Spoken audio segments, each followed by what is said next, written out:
এই উঠো উঠো তাড়াতাড়ি, কে যেন আসছে তাড়াতাড়ি পড়তে বসো।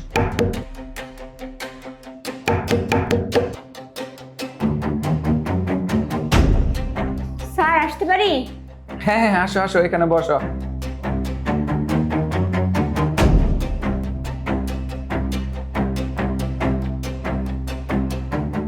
স্যার আজকে আসতে একটু লেট হয়ে গেছে। আরে পায়েল, কি ব্যাপার, তোর মন খারাপ কেন?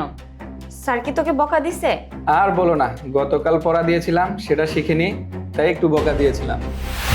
আচ্ছা, তোমাদেরকে গতকাল যে পড়াগুলো দিয়েছিলাম সেগুলো এক এক করে বলো দেখি। তুমি বই খোলো, এই তুমিও বই খোলো।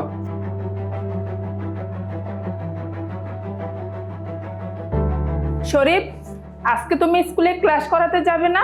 হ্যাঁ হ্যাঁ যাব, তাদের পড়াগুলো নিয়ে ফ্রেশ হব, তারপর স্কুলে যাব। তুমি স্কুলে প্রতিদিন লেট করে যাও। তোমাদের স্কুলটা কেমন আমি জানি না, কিন্তু আমরা যদি একদিন লেট করে যাই আমাদের কলেজের প্রফেসর রাগারাগি করে।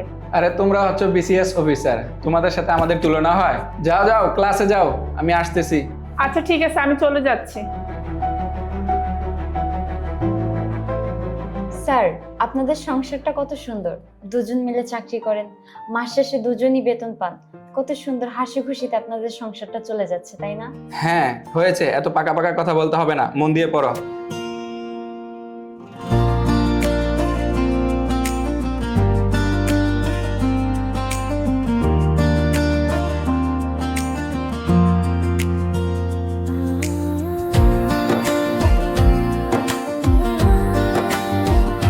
মরিচা হলো পানি যুক্ত। তোমরা থামো, আজকের মতো এখানেই পড়া শেষ, সবাই মিলে ক্লাসে যাও। আর হ্যাঁ স্বামী, সবাই চলে গেলে তুমি থাইকো, তোমার সাথে একটু কথা আছে। আচ্ছা ঠিক আছে স্যার।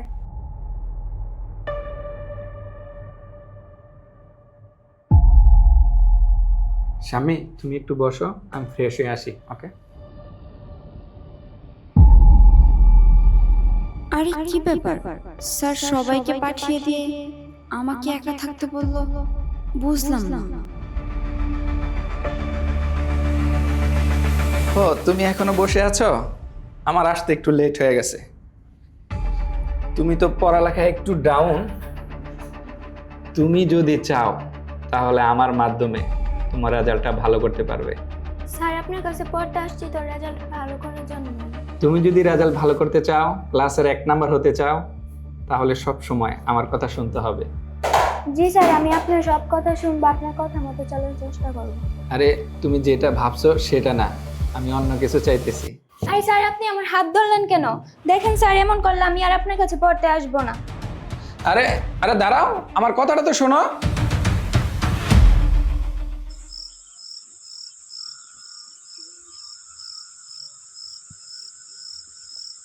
আরে তুমি এখানে বসে আছো, তুমি আজকে স্কুলে যাওনি? না, আজকে শরীরটা একটু খারাপ তো, তাই স্কুলে যাওয়া হয়নি। তুমি যদি স্কুলে না যাও মাস শেষে বেতন পাবে কিভাবে? বেতন হয়ে যাবে, তুমি টেনশন করো না। আচ্ছা যাই হোক, তুমি থাকো, আমার একটা কাজ আছে। বুঝলাম না, ও ঘরে সারাক্ষণ প্রাইভেট পড়ায় অথচ স্কুলে যায় না। ওর অন্য কোনো মতলব নেই তো? ওর মতি গতি আমি ভালো দেখছি না। না না, এভাবে আমাকে বসে থাকলে হবে না, ব্যাপারটা সিরিয়াসলি ভাবে নিতে হবে আমাকে।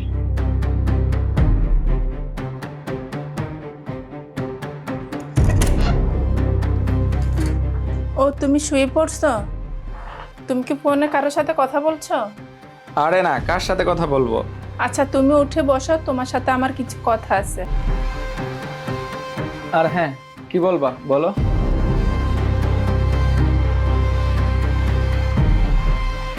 তুমি প্রবাস থেকে চলে আসলা, আসে স্কুলে চাকরি নিলা, কিন্তু তোমার মতিগতি আমার কাছে ভালো লাগছে না। মতিগতি মানে? তুমি এসব কি বলছো? কি বলতে চাও সরাসরি বলো।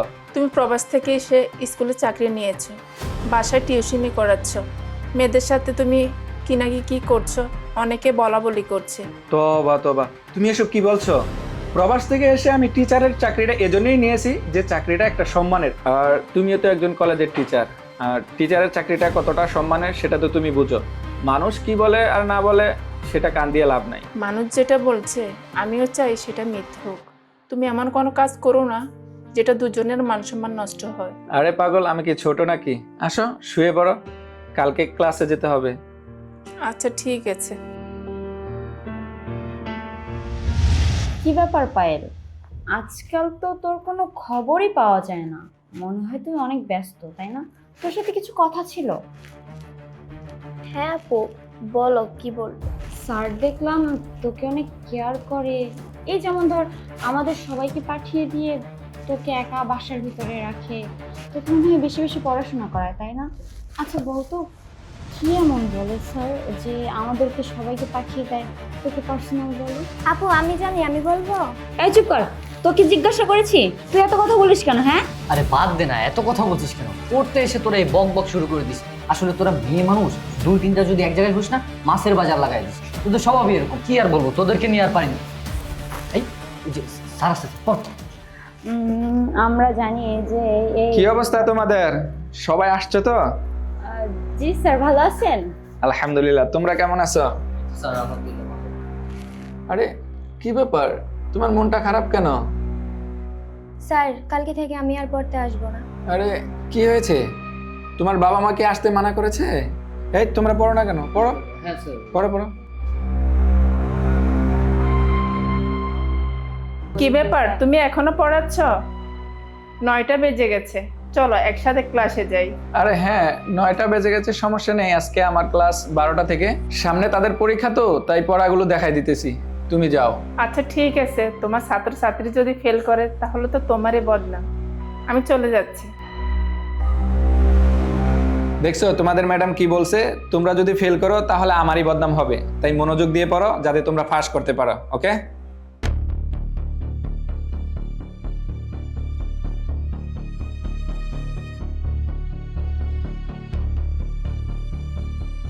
আজকে আমাকে আসল রহস্য জানতে হবে। কাকে কাকে ছুটি দেয় আর কাকে কাকে বাসায় রাখে আমাকে জানতেই হবে। স্যার আমি না এটা বুঝতে পারছি না, আমাকে এটা একটু বুঝিয়ে দিবেন। এই যে এটা দেখি তো।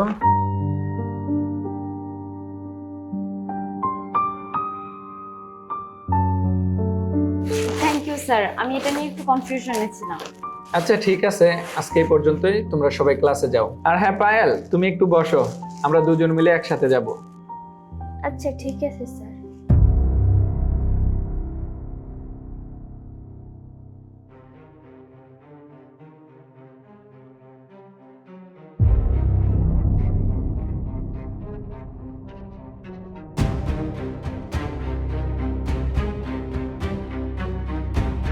ও আচ্ছা, তাহলে এই ব্যাপার। সবাইকে ছুটি দিয়েছে, শুধু একটা মেয়েকে ছুটি দেয়নি। ব্যাপারটা তো সুবিধার মনে হচ্ছে না। ওই নাম কি রে তোর? কুতকুতি। আচ্ছা পায়েল, তুমি আমাকে টিচার মনে করবা না, বন্ধু মনে করবা, তাহলে আর লজ্জা শরম লাগবে না। ওই নাম কি রে তোর? কুতকুতি। আজকে প্রেমের কুতুকুতু খেলবো, দেখবে সবাই চাইয়া, ওরে কুতুকুতি মাইয়া। আজকে কেউ নাই, শুধু তুমি আর আমি। স্যার যদি কেউ দেখে ফেলে, না হলে যদি শুনে ফেলে, তাহলে কি হবে আপনি জানেন তো? আরে তুমি ভয় পেও না, এই রুমে তুমি আর আমি ছাড়া আর কেউই নাই, কেউ শুনবেও না। কে বলেছে কেউ নেই? আমি আছি তো। স্যার আমরাও আছি। আরে তোমরা এই সময় এখানে কেন?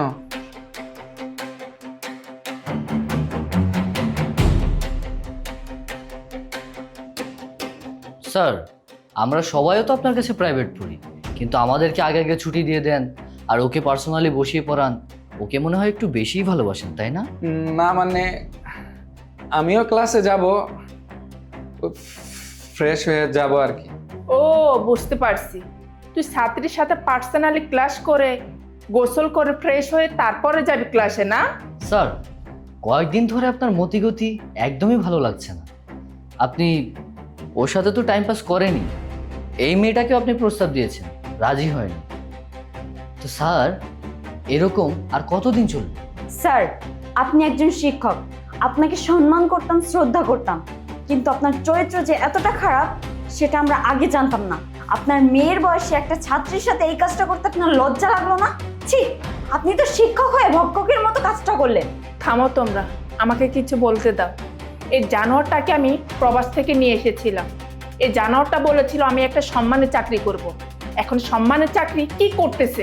এই তোর সম্মানের চাকরি? আমি গ্রামের মেম্বার চেয়ারম্যানকে ডেকে এই মেয়েকে তোকে বিয়ে করাবো। এই মেয়ের সাথে তুই সংসার করবি। আমি কলেজে চাকরি করি আর তুই এই মেয়েটার সাথে ফষ্টি নষ্টি করিস? ছি ছি ছি, তোর কারণে মান সম্মান আর রইলো না এলাকাতে।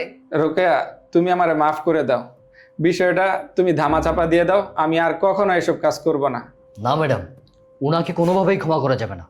ওনাকে যদি ক্ষমা করে দেই তাহলে পুরো শিক্ষক জাতিকে অপমান করা হবে। হ্যাঁ, তোমরা ঠিক কথাই বলেছ। আমি মেম্বার চেয়ারম্যান ডেকে ওকে ডিভোর্স দিব, তারপর জুতার মালা গলায় দিয়ে এই মেয়েকে বিয়ে করাবে। এই মেয়ের সাথে তুই সংসার করবি। তোমরা যাও, এলাকার মেম্বার চেয়ারম্যান নিয়ে এসো। ও সংসার আমি করব না। ওর মতো শিক্ষক যদি এই এলাকাতে থাকে, এই এলাকাটা দূষিত হয়ে যাবে।